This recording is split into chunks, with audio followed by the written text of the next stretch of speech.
Welcome friends. हमें Jenner के बारे में बताया जाता है। जेनर की डेथ हो जाती है एंड वो अपनी आंखें फिर से खोलता है। देन वो काफ़ी ज़ोरों से हंसने लगता है एंड बताता है ये कितना थका देने वाला है, मुझे इस जीवन को और कितना सहना होगा। जब मैं पहली बार रिबॉर्न हुआ तो मैंने सोचा कि ये गॉड द्वारा दिया गया एक मौका था और मैंने लगन से जीने की कोशिश की। अपने पिछले लाइफ की गलतियों की भरपाई करने के लिए मैंने और बेहतर जीने की कोशिश की।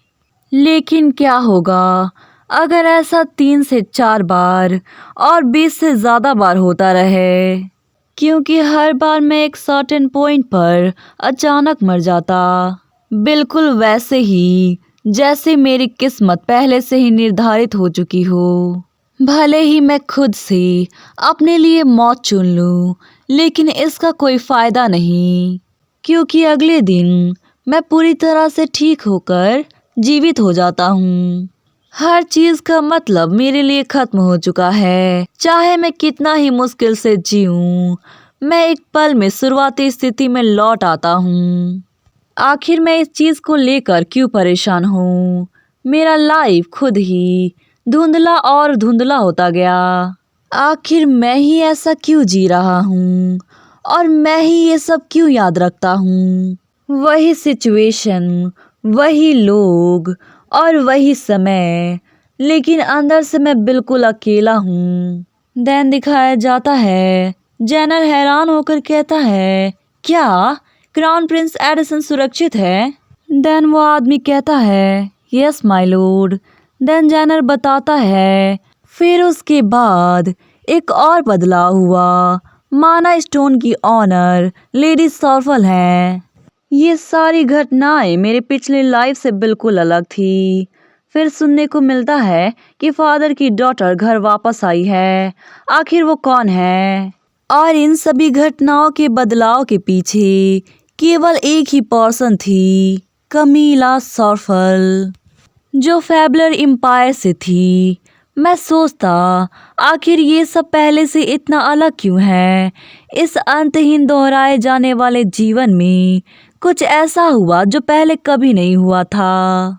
क्या ऐसा हो सकता है बहुत समय बाद दोबारा से मुझे अपने दिल की धड़कनें सुनाई दी कि बदलाव हुआ है और ये बदलाव पहले से बिल्कुल अलग है।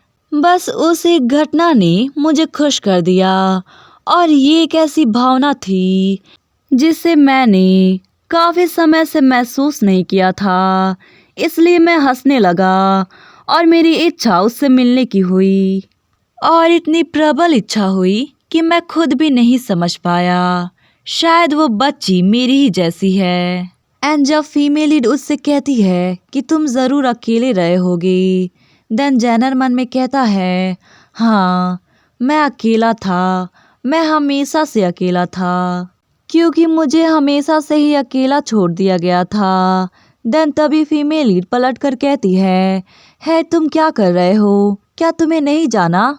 एंड जेनर मन में कहता है, उसके साथ मेरी मुलाकात वाकई काफ़ी इंजॉयबल थी। मैं खुश हूँ किसी ऐसे पर्सन से मिलकर जो मुझे समझती है। तुम वो बदलाव हो जो मैं चाहता हूँ। मैं इस खुशी को कभी नहीं खोना चाहता। देन तभी फीमेल लीड को एक शॉप से काफ़ी स्ट्रॉन्ग स्मेल आती है एंड वो उसे देखने लगती है। देन जेनर कहता है, क्या हुआ? क्या तुम्हें कुछ पसंद आया है? देन फीमेल लीड कहती है, वो खुशबू। एंड वो दौड़ते हुए उस शॉप के अंदर जाती है एंड मन में कहती है, ये काफ़ी स्ट्रॉन्ग स्मेल है, लेकिन निश्चित रूप से ये कॉफ़ी है। देन स्माइल करते हुए कहती है, एक्सक्यूज़ मी, क्या आप यहाँ पर कॉफ़ी बेचती हैं? देन शॉप ओनर कहती है, क्या कॉफ़ी? देन फीमेल लीड कहती है, हाँ बिल्कुल, ये उसी की स्मेल है। देन शॉप ओनर कहती है, ओह तुम्हारा मतलब एयर फ्रेशनर? हम इसे नहीं बेचते हैं। देन फीमेल लीड कहती है, एयर फ्रेशनर, ड्रिंक नहीं? देन शॉप ओनर कहती है, ड्रिंक और वो इसकी खुशबू अच्छी है लेकिन टेस्ट बहुत ही खराब, तुम इसे ड्रिंक नहीं कर पाओगी। एंड फीमेल लीड उसे देखते हुए मन में कहती है, क्या ये कॉफी नहीं है? हालांकि कॉफी के पौधे गर्म जगहों पर उगते हैं और इस जगह पर अभी सर्दी थी ना, लेकिन मैं इसकी स्मेल और इसकी बनावट को देखते हुए कह सकती हूँ कि ये कॉफी है। देन कहती है, क्या मैं इन बीन्स को ले सकती हूँ? देन शॉप ओनर कहती है, लेडी यदि आप उस फल को नहीं जानती तो आप ग्रेसिया से नहीं हो सकती। देन तभी जेनर कहता है, ये ग्रेसिया में एक बहुत ही मामूली फल है, हम इसे नहीं खाते, लेकिन इसकी लकड़ी बहुत ही कठोर है इसलिए हम इसका यूज फर्नीचर में करते हैं। देन फीमेल लीड कहती है, तो आप लोग इसकी लकड़ी का यूज फर्नीचर में करते हैं और इसके फल फेंक देते हैं? देन जेनर कहता है, हाँ। देन शॉप ओनर कहती है, कुछ लोग फल को भूनकर एयर फ्रेशनर के रूप में इस्तेमाल करते हैं। देन फीमेल लीड कहती है, तो अगर मैं कुछ खरीदना चाहती हूँ तो क्या मुझे ये मुफ्त में मिल सकता है? देन जेनर कहता है, इसे तुम खरीद सकती हो लेकिन तुम इसका यूज कहाँ करोगी? एंड फीमेल लीड स्माइल करते हुए मन में कहती है, तुमने कहा कि मैं इसका क्या करूँगी? ऑब्वियसली मैं इसे पीऊंगी, मैं आइस अमेरिकानो को मिस कर रही हूँ। एक बार जब आप इस कड़वे पानी का स्वाद चखेंगे तो आप इसे कभी नहीं छोड़ेंगे। यहाँ आने पर जो चीज़ मुझे सबसे ज़्यादा याद आई वो थी कॉफ़ी। लैला, मैं एक नया मेन्यू ला रही हूँ। वेल ये कमीला के लाइफ का 5वां सबसे सुखद पलों में से एक है।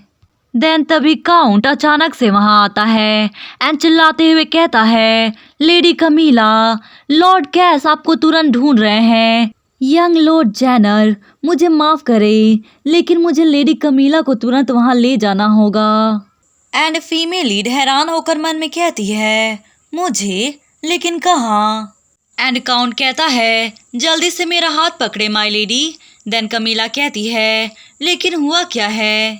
वेल काउंट काफ़ी परेशान लग रहा था एंड घबराते हुए कहता है, वो मेज टावर जो फेबलर एम्पायर में है वो अचानक से कोलैप्स्ड हो गया है। एंड ये सुनकर फीमेल लीड पूरी तरीके से घबरा जाती है एंड मन में कहती है, नहीं, क्या मेज टावर बर्बाद हो गया? शायद ब्रदर अपने कामों में काफ़ी बिजी होंगे। देन कहती है, यदि मेज टावर गिर गया है तो जरूर कुछ बड़ा हुआ होगा और इसे दोबारा बनने में काफ़ी लंबा समय लगेगा। देन काउंट कहता है, हाँ बिल्कुल, और उस गिरे हुए टावर के अंदर कुछ लापता लोग भी फंसे हुए हैं और उन लापता लोगों में यंग लॉर्ड राविस सॉफल को भी फंसा हुआ बताया गया है। एंड ये सुनकर फीमेल लीड पूरी तरीके से शॉक्ड रह जाती है एंड कहती है, ये आप क्या कह रहे हैं?